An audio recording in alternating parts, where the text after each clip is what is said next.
नमस्कार शेतकरी मित्रांनो, स्वागत आहे आपल्या एम.एस. कॉर्नर या मराठी यूट्यूब चॅनलमध्ये. तर शेतकरी मित्रांनो, खरीप हंगाम बियाण्यासाठी ऑनलाईन अर्ज करण्याची सुविधा जी आहे आता उपलब्ध झालेली आहे. तर महा-डी-बी-टी वर आपल्याला हे अर्ज करता येत असतात. तर ते अर्ज कशा प्रकारे करायचे, आपण आपल्या स्वतः मोबाईलवरती अर्ज करू शकणार आहात. तेच आपण बघणार आहोत की मोबाईलवरती अर्ज कशा प्रकारे करायचा आहे. तर चला मोबाईलच्या स्क्रीनवरती. तत्पूर्वी आपण चॅनलवर नवीन आला असाल, चॅनलला सबस्क्राईब करायचे आहे. नवनवीन व्हिडिओ तुम्हाला नोटिफिकेशन पाहिजे असेल तर बेल आयकॉनला क्लिक करून ऑलवर सिलेक्ट करायचे आहे, जेणेकरून मी जसा व्हिडिओ अपलोड करेल तसा तुमच्याकडे नोटिफिकेशन येऊन जाईल. तर मित्रांनो, आपल्याला आपल्या मोबाईलच्या स्क्रीनवर यायचंय. इथं ब्राउझर ओपन करायचे, कोणताही ब्राउझर ओपन करा. इथं क्रोम ब्राउझर ओपन करतो.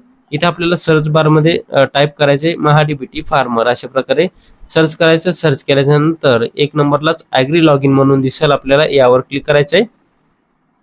यावर क्लिक केल्याच्या नंतर मित्रांनो, अशा प्रकारे आपल्याला नोटिफिकेशन येईल. महत्त्वाची सूचना ओके करायचे, परत एकदा ओके करायचे. ओके केल्याच्या नंतर आता इथं जर तुम्हाला लँग्वेज भाषा इथं जर इंग्लिश दाखवत असेल तर तुम्ही इथं कोपऱ्यामध्ये बघू शकता, भाषा तुम्ही इंग्लिश आणि मराठी करू शकता. तर इथं मी मराठी केलेली आहे, कारण भरपूर शेतकऱ्यांना इंग्लिश समजत नाही, त्यामुळे इथे मराठी मी करून घेतलेली आहे. तर इथे आपल्याला बघू शकता लॉग इन, अर्जदार येथे लॉग इन करा, वैयक्तिक शेतकरी गट. तर इथं आपण वैयक्तिक शेतकरी निवडून घ्यायचे. इथं फार्मर आय डी टाकून घ्यायची. आता फार्मर आय डी तुमच्याकडे उपलब्ध नसेल तर तुम्ही फार्मर आय डी काढू शकता. बघू शकता इथं लाल अक्षरामध्ये तुमचा शेतकरी ओळख क्रमांक जाणून घेण्यासाठी येथे क्लिक करा. तर त्यावर तुम्हाला क्लिक करायचं आहे, तुमचा आधार नंबर टाकायचा आहे, तुमची फार्मर आय डी येऊन जाणार आहे. तर इथे आता माझ्याकडे फार्मर आय डी आहे, तर इथं फार्मर आय डी मी टाकून घेतो. त्याला OTP तुमच्या फार्मर आय डीला जो कोणता मोबाईल नंबर लिंक आहे त्यावर OTP गेलेला आहे. तर इथे आपल्याला ओके बटनावर क्लिक करायचंय, आणि इथे तुम्हाला OTP टाकून घ्यायचा आहे. मी OTP तर OTP तपासावर क्लिक करायचंय. तर इथे अशा प्रकारे प्रोफाईल तुम्हाला दिसेल. तर इथे आपल्याला घटकासाठी अर्ज करा या बटनावर क्लिक करायचं आहे. या बटनावर क्लिक केल्याच्या नंतर बघू शकता बियाणे वितरण प्रात्यक्षिक फलेक्षी घटक बाबी निवडा, त्याच्यासमोर आपल्याला क्लिक करायचं आहे. क्लिक केल्याच्या नंतर इथे जिल्हा, तालुका, गाव, फार्मर आय डी, गट क्रमांक, क्षेत्र ऑटोमॅटिक दाखवण्यात येईल. इथं आपल्याला हंगाम निवडायचा आहे, खरीप निवडायचा आहे, घटक फलेक्षी घटक, प्रामाणिक बियाण्याचे वितरण हे आपल्याला निवडून घ्यायचे. पीक प्रकार यावर क्लिक करायचे, गळती धान्य निवडून घ्यायचे. पीक जे असेल तुम्हाला जे कोणतं निवडायचे ते निवडून घ्या. मी इथं सोयाबीन निवडलेले आहे. क्षेत्र आता टाकून घ्यायचे, तुम्हाला जेवढ्या क्षेत्रामध्ये तुम्ही हे करणार आहात ते क्षेत्र इथं टाकून घ्यायचे. बघू शकता सदर पिकासाठी अर्ज क्षेत्र किमान 0.20 एकर एच व कमाल 1 हेक्टर एच च्या मर्यादेत असावी. म्हणजे 1 हेक्टरपर्यंतच तुम्ही इथं अर्ज करू शकणार आहात. 1 हेक्टर इथं टाकून घेतो क्षेत्र. बियाण्याचे प्रमाण किलोमध्ये बघू शकता 75 किलो भेटणार आहे. तर जतन करा या बटनावर क्लिक करायचं आहे. तर बघू शकता सदर घटकासाठी आपण यापूर्वीच अर्ज केलेला आहे. ओके बटनावर क्लिक करायचे. तर हा अर्ज आपल्याला आता डिलीट करता येतो काय बघायचं आहे. तर इथे आपल्याला घटक इतिहासमध्ये क्लिक करायचं आहे. यावर क्लिक केल्याच्यानंतर छाननी अंतर्गत अर्ज यावर क्लिक करा. यावर क्लिक केल्याच्यानंतर थोडीशी वाट बघा. बघू शकता इथे अर्ज दाखवत नाही आहे. तर लागू केलेल्या घटकमध्ये आपल्याला क्लिक करायचे. तर इथे आपल्याला अर्ज दाखवण्यात येतोय. बघू शकता प्रामाणिक बियाण्याचे वितरण. तर यावर आपल्याला कॅन्सल या बटनावर क्लिक करायचे. आपण सादर केलेला मोबाईल क्रमांक OTP पाठवण्यात आला आहे. ओके बटनावर क्लिक करायचे.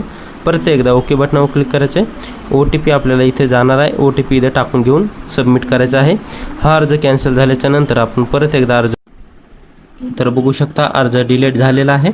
ओके बटनावर क्लिक करायचं आहे आपल्याला. ओके बटनावर क्लिक केल्याच्या नंतर इथे आपल्याला आता परत एकदा घटकासाठी अर्ज करा यावर आपल्याला क्लिक करायचं आहे. यावर क्लिक केल्याच्या नंतर इथे आपल्याला आता अर्ज करण्याचा जे इंटरफेस आहे आपल्याला दाखवण्यात येईल. थोडीशी वाट बघा. तर आता इंटरफेस ओपन झालाय. तर इथे आपल्याला बियाणे वितरण प्रात्यक्षिक फलेक्षी घटक परत एकदा बाबी निवडावर क्लिक करायचे. तर आता इथे आपल्याला हंगाम निवडून घ्यायचा. खरीप हंगाम, घटक प्रामाणिक, पीक प्रकार, गळती धान्य, पीक तुम्हाला जे कोणतं पाहिजे असेल ते बियाणे निवडून घ्या. मी सोयाबीन निवडतो. क्षेत्र तुम्हाला 1 हेक्टर 20 आर ते 1 हेक्टर पर्यंत तुम्ही इथे क्षेत्र टाकू शकता. 1 हेक्टर टाकून घ्या. बघू शकता बियाण्याचे जे आपल्याला किलोग्राम मध्ये 75 किलो दाखवते. जतन करा यावर क्लिक करायचे. तर इथे बघू शकता अर्ज झालेला आहे. तर इथे आपल्याला अजून काही घटक निवडायचे का असं विचारतंय, तर इथं नो करा. नो केल्याच्या नंतर आपल्याला इथे अर्ज सादर करा वर क्लिक करायचे. बघू शकता बॅक आलेला आहे आपल्या ऑटोमॅटिक. तर इथं अर्ज सादर करावर आपल्याला क्लिक करायचं आहे. अर्ज सादर वर क्लिक केल्याच्या नंतर इथे आपल्याला ओके करायचं आहे आणि पहा या बटनावर क्लिक करायचे. बघू शकता आपण जो अर्ज निवडलाय तो अर्ज इथे दाखवण्यात येईल. आता या योजनेअंतर्गत जे अटी शर्ती असेल तुम्हाला या बॉक्सवर क्लिक करा. पे ॲप्लिकेशन फी यावर क्लिक करायचे. तुम्ही जर एका वर्षामध्ये कोणताही अर्ज केला नसेल तर तुम्हाला इथे पेमेंट 23.60 पैशाचं पेमेंट करावं लागेल. तर तुम्ही अगोदर पण अर्ज केलेला असेल, आता हा अर्ज केलाय तर तुम्हाला नंतर तुम्हाला पेमेंट मागणार नाही 1 वर्षभरासाठी. तर आता इथे पेमेंट या शेतकऱ्याला करावं लागणार. ते मेक पेमेंटवर क्लिक करायचे. यावर क्लिक केल्याच्या नंतर नेट बँकिंग जे असेल ते इथं भरपूर ऑप्शन तुम्हाला दिसायला लागतील. इथं नेट बँकिंग मी निवडतो.